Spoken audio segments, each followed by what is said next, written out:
Before we get into today's show, the bosses have claimed we can't get 15 shares on today's video. Let's prove them wrong, especially considering that one of them is a big Michigan fan and the other one went to Michigan.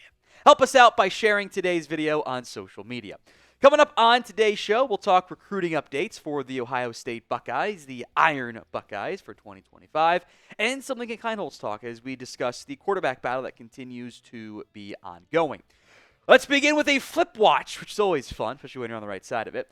Ohio State has been rumored to be flipping 2026 wide receiver Brock Boyd from TCU after he took his visit this past week. Brock Boyd is a 2026 recruit, a 4-star overall, by the way, only listed at 347. Now, I've seen this before, that when a big school flips somebody, they end up skyrocketing. It kind of reminds me of, I think Keelan Russell was like a 4-star when Bama flipped him from SMU, and then he finished as a consensus 5-star.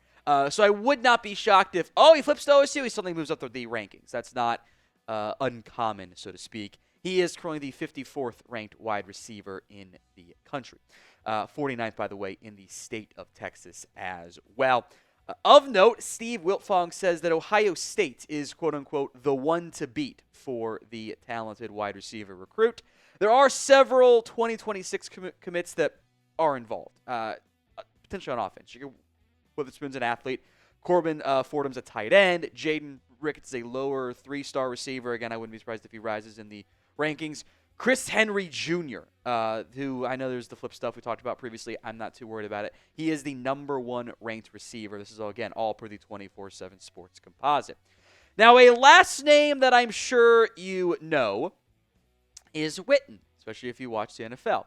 Ohio State has now offered the 2027 athlete Cooper Whitten, who is plays some safety and then obviously has the tight end connection with his dad, but might end up being a defensive back in the NFL or maybe a linebacker or college. I think like kind of that safety linebacker hybrid type of role. He's listed at 6'2", 210, but you can even tell in the photo there's room to add more mass there.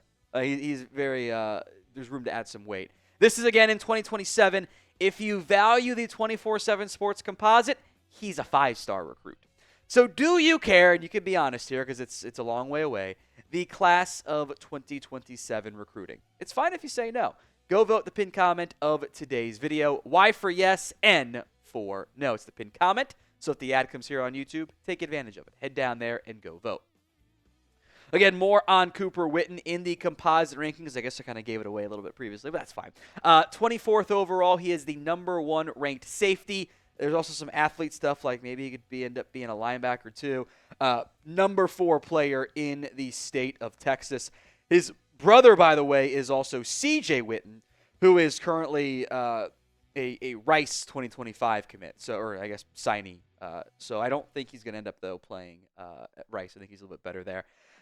Seems like there's some positional flexibility here with Whitten. There's some both sides of the ball in high school, which isn't that uncommon, especially you get to, Liberty Christian is a smaller school. It's not a premier level program in the state of Texas. They've had a lot of success under Jason Whitten. He's the head coach there now.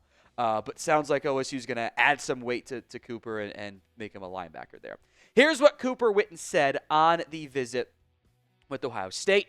Visit went great. It was my first time there seeing everything, so it was super cool seeing what they are all about. I got to spend time with Coach Laurinaitis on the visit, and he is a great coach who has a big heart for the players. They are recruiting me as a linebacker. I will probably play either Will or Mike. So you'll add some weight, but that's rather common for high school kids, especially, you got a real good weight program going there. Even if your dad certainly, I'm sure, does a good job with that too. But it's different when you're at the collegiate level in the facilities and everything else there. The other notable offers right now for Whitten: Texas A&M, TCU, Baylor, SMU, Oregon, and that kind of gets us into some of the bigger programs, not just the local ones. Oklahoma, Notre Dame, the team up north, Tennessee, USC. That is a highly touted 2027 recruit who has been part of a state championship winning program. Again, it's a lesser level than Lake Travis or something, or out in Austin for Texas. Got the Ohio State Fanatics gear available for you guys. Chatsports.com/OSU champs. Link will be in the comment section and the description of today's show. Hats, hoodies, t-shirts, everything else, and whatever else falls in between there. We've got you covered. Chatsports.com/OSU champs. Link will be in the comments and the description of today's show. Get your national championship gear today. All right, the Iron Buckeyes have been revealed. Those are the 3 Ohio State players who really impressed the staff during their winter workouts when, not always a lot going on there. This is training, dedication, determination, discipline, toughness, leadership, all those things that are, the coaches love you because you're always doing the right things. You're working hard. And it's some notable names, I suppose. Jeremiah Smith being on this list, I think, is a great thing. Because sometimes this goes to not always the best players. It's always a good thing when one of your best players is one of your most dedicated players, so to speak. So I do love seeing Jeremiah Smith on this list. I think that's only a positive, by the way. Austin Siereveld, the offensive lineman, maybe will allow the Cowboys or the Ohio State Buckeyes to be a key part of this team up front. Hoping for a breakout year from Austin. And then Sonny Styles, who you need him on defense. I mentioned this for the quarterback side. There's a big leadership gap that's going to have to be filled. You're losing a good part of your entire defense. You're down multiple starters. So getting Sonny Styles up there would be a pretty big deal. Now, this, by the way, is forgot to mention this. The third cycle in a row, Sonny Styles has, earned that Iron Buckeye Award, makes him a prime candidate to wear the Blocko jersey. Who do you think ends up getting that for Ohio State? Let me know in the comments section of today's show. Let's then go to Lincoln Kienholz, the quarterback. And look, he has spent a lot of time, we've spent, I should say, a lot of time on Julian Sayin, and I think for valid reasons, but I don't want to just ignore the guy because he wasn't a 5-star recruit. Background on Lincoln. He picked Ohio State over Washington. He had to play in the bowl game as a freshman because there were a lot of departures there. He, at times, was the 4th-string quarterback. Devin Brown was the QB2. Julian Sayin got to go in ahead of him. Seems like Sayin was the QB3. So Kienholz is probably going to back up Julian Sayin. But I also think it'd be a good thing if he stayed. I don't necessarily want to have a redshirt freshman and a true freshman and big question marks behind him behind Sayin if that ends up happening. I'd like to have someone with a little bit more time in the program. We have hit the 10,000 subscriber mark. Thank you all so much for helping us get there. If you haven't already, make sure you guys are subscribed. YouTube.com/GoBucks for more free Ohio State football YouTube videos. And if the Buckeyes ever build a basketball team again and they're good in March, maybe we can do some March Madness watch parties too. All right, here's what Kienholz said on the backup quarterback battle. It feels wide open. It feels good because I come in the building every day and try to be the best quarterback in the nation. In the past years, I've had older guys in front of me. Just getting to learn from them and on how to be a leader, how to take control of the huddle and things like that. Now I'm the oldest guy in the room.